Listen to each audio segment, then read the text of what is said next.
में 8 electron, 2 electron चलेगा तो कितने बच गए 4। तो दूसरे वाला में 1 2 3 4, इसलिए कार्बन की ग्रुप कितनी है 4, इसलिए इसकी कितनी बंदिश होती है 4।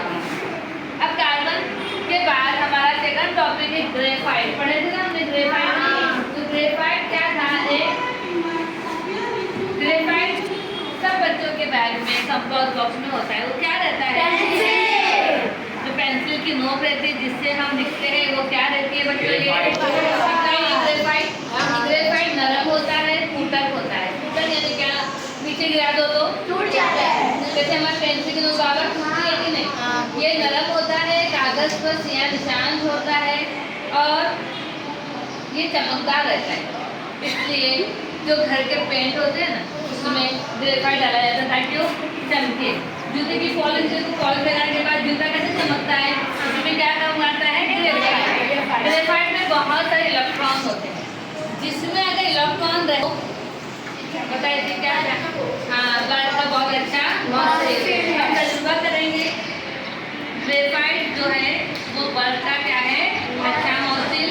यहाँ देखो, यहाँ एक बल्ब लगा हुआ है, ये हमारी बैटरी है। और अब हम लगाते हैं ग्रेफाइट। देखो, जैसे ग्रेफाइट में लगाती हूँ, बैटरी का कनेक्शन करने के बाद देखो ग्रेफाइट बल्ब का मौसिल है। जैसे इसको टच होगा, बल्ब जो है वो क्या हो जाएगा, रोशन हो जाएगा।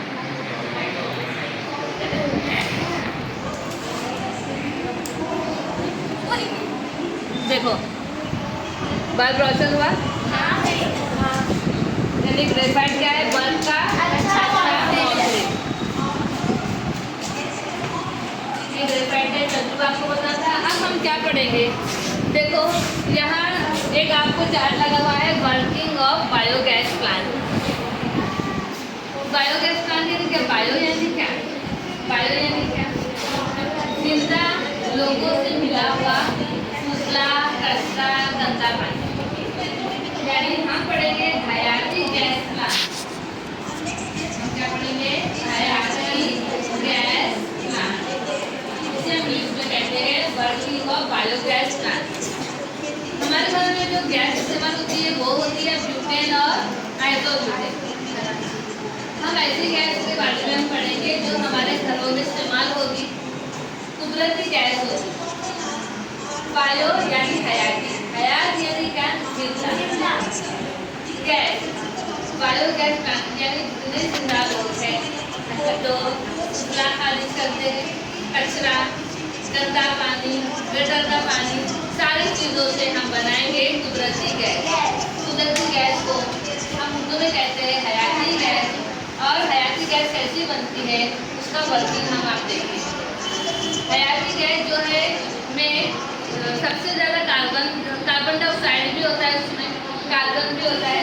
अब कार्बन जो है उसको अगर हम हाइड्रोजन लगाते, क्या लगाते हैं, हाइड्रोजन, ये जाता होगा C। कार्बन कितने हमारे इसमें, कार्बन कितने हैं, एक। कार्बन कितना है, एक। C चार्ज है क्या, हाँ, तो H क्या है, 4 है। क्या जाता बना, CH4। और इसे हम कहते हैं मीथेन। क्या कहते हैं तो मीथेन। आज हम मीथेन गैस किस तरह से बनती है वो देखेंगे। मीथेन गैस बनाने के लिए ये मीथेन गैस नीले शोले के साथ जलती है, कम कीमत में दस्तयाब है, अब बहुत सारे हम इस्तेमाल कर सकते हैं। इसका कोई खर्च भी नहीं आता, बहुत कम खर्च आता है। तो ये देखो आपके सामने जो है ये पूरा वर्किंग मॉडल है। इसमें सबसे पहले क्या है, देखो ये है हयाती गैस प्लांट। इसको बहुत नीचे ज़मीन के नीचे डाला जाता है। इसको 2 पाइप लगे होते हैं। एक पाइप से हम वेस्ट वाटर फीड यानी जितना भी फुसला, गंदा कचरा, जितना कचरा जमा होता है वो सब इस पाइप से डाला जाता है, जो डाइजेस्टर में आता है। हाजमी इसको बोलते हैं, हाजमी टैंक यानी हजम करने वाला टैंक। ये बहुत ज़मीन दूर रहता है। अब ये डालने के बाद इसके अंदर कचरा, पानी वाले हम सब डाल दिए। डालने के बाद इसका तजिया होता है। तो तजिया किससे होता होगा, नमक, फुसला, गोबर जितने हैं उसके अंदर गैर हवाबाज ऊतकनी जानदार होते हैं। गैर हवाबाज यानी क्या, जो हवा में मौजूद नहीं होते, नेचुरल तरीके से उसमें ऊतकनी मौजूद होते हैं। तो गैर हवाबाज जानदारों के जरिए इसका तजजिया आता है। जैसे इसका तजजिया होना शुरू होता है, पूरी की पूरी गैस बनना शुरू होती है। जो तजजिया बनता है उसको सलरी कहेंगे। सलरी क्या कहेंगे? सलरी। अब ऊपर उठता है, ऊपर उठने के बाद जो है वो ये पाइप से चला जाता है। किससे चला जाता है? ये पाइप से। तो पूरी गैस जब बनती है, ये देखो यहाँ लिखा हुआ है गैस, तो ये गैस यहाँ से हम क्या करेंगे? निकाल देंगे। अब गैस निकालने पर अंदर से क्या बच जाएगा? जो बच जाएगा, जो चीज़ बच जाएगी, नहीं, जो चीज़ कार्बन है वो तो कार्बन वगैरह मिलके तो गैस बन गई। गैस बनने के बाद जो जितना भी नीचे बचेगा उसे हम कहेंगे खाद। तो पूरा पूरा जो भी है ये पाइप के जरिए पूरा निकाला जाता है। देखो मैन्युअल लिखा हुआ है, यानी गैस इसके अंदर से खारिज हुई और गैस हमने क्या कर लिया? जमा कर लिए। लेकिन अंदर की जितनी भी चीज़ कचरा जो बच गया गैस निकलने के बाद, वो क्या बन जाता है? खाद बन जाता है। हम इसे कहते हैं मैन्युअल, और ये पूरा खाद।